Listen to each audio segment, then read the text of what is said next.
आज का जो कुछ घटनाक्रम है, बल्कि जो कल से जो अविश्वास प्रस्ताव पर बहस चल रही है, उस पर शुरुआत में ये करना चाहूंगा कि भारतीय जनता पार्टी का पिछले 2 दिन का आचार और व्यवहार, और जिस सदाचार, कथित सदाचार के लिए वो जानी जाती थी, वो आज बौद्धिक और राजनीतिक दिवालियापन में बदल चुका है। ये जो पूरे का पूरा अविश्वास प्रस्ताव है, इसकी एक पृष्ठभूमि 20 तारीख को ये संसद शुरू हुई थी, तब से लेकर के विपक्ष प्रधानमंत्री जी के बयान की मांग कर रहा था मणिपुर को लेकर के। मणिपुर में जो आज की जो स्थिति है, पिछले जो 3 महीने से चली आ रही है, वो किसी भी प्रदेश के अंदर ना भूतो न भविष्य की स्थिति थी। उसको लेकर के जब प्रधानमंत्री का बयान नहीं आया, उसके बाद मजबूर होकर विपक्ष को यह अविश्वास प्रस्ताव लाना पड़ा। ये इसकी पूरी पृष्ठभूमि है।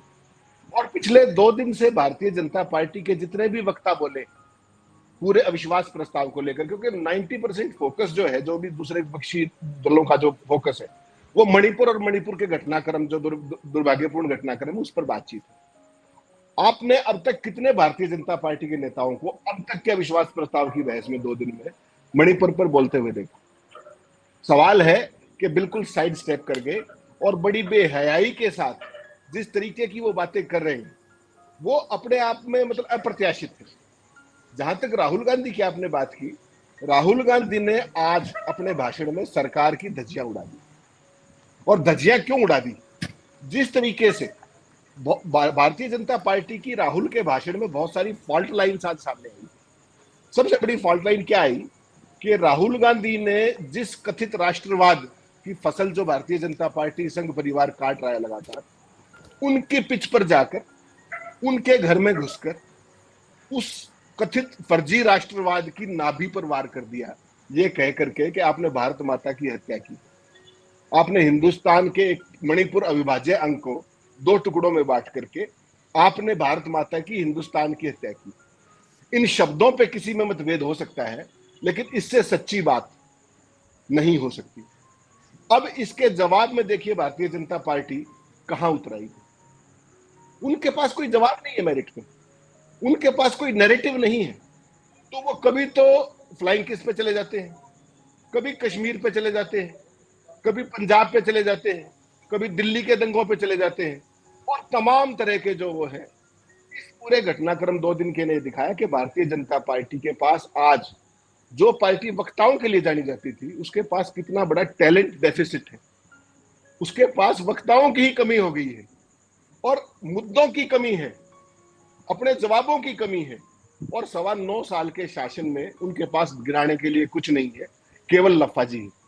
आज भारतीय जनता पार्टी की एक और फॉल्ट लाइन एक्सपोज हुई, कल भी हुई। वो आपने देखा होगा, जब भी विपक्ष के लोग बोलते हैं, मोदी को जिक्र कर रहे हैं, कल अगर गौरव गोगोई का आपने भाषण सुना होगा और तमाम लोगों का सुना होगा, उसके बाद अमित शाह की नाकामी की बात होती है, अजीत डोभाल की बात होती है, बिल्कुल भारतीय जनता पार्टी चुप रह रही है।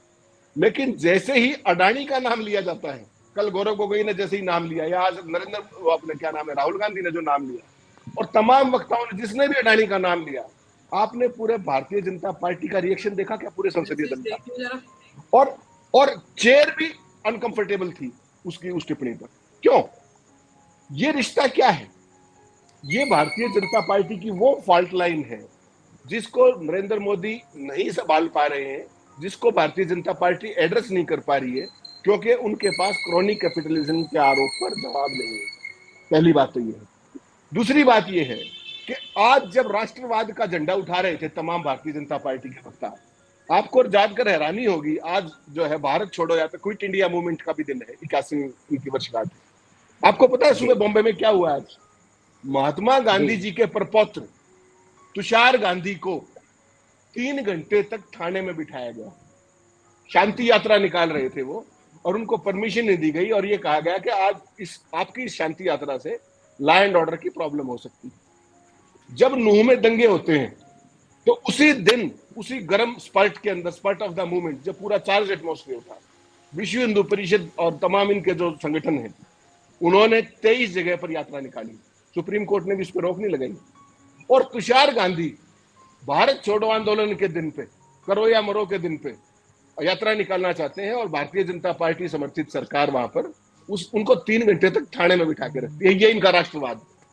और मैं एक सवाल और पूछना चाहता हूं, आज सभी ने, भारतीय जनता पार्टी के तमाम टॉप लीडर्स ने भारत छोड़ो आंदोलन पर टिप्पणियां की हैं, कमेंट्स किए हैं और उसका जिक्र किया है, अखबारों में विज्ञापन छपा है एक पेज का मोदी जी के फोटो के साथ। मैं केवल ये जानना चाहता हूं कि भारत छोड़ो आंदोलन में संघ परिवार का क्या रोल था? क्या वो अंग्रेजों के साथ नहीं खड़े थे? जवाब दे दे कोई भी आदमी। मेरी क्या उन्होंने अंग्रेजों का साथ देने के लिए ऑफिशियली अपील नहीं की थी? वो कौन से राष्ट्रवाद का ठेका लिए घूम रहे हैं? और जो आज राहुल गांधी ने किया है, आज उन्होंने उनकी दुखती रग पर और फर्जी राष्ट्रवाद के नारों की नाभि पर जो अटैक किया है, उसको वो काफी समय तक याद रखेंगे। और समस्या क्या आएगी इनको कि जब ये निकलेंगे चुनाव के लिए, इनके पास यहां से मणिपुर पे क्या कहेंगे? जब राहुल गांधी बोलने लगे, मुद्दा क्या है पूरे 2 दिन से? मुद्दा है मणिपुर, मणिपुर की जातियां, वहां की अभूतपूर्व स्थिति 3 महीने से जो चली आ रही है। और ये क्या कर रहे हैं?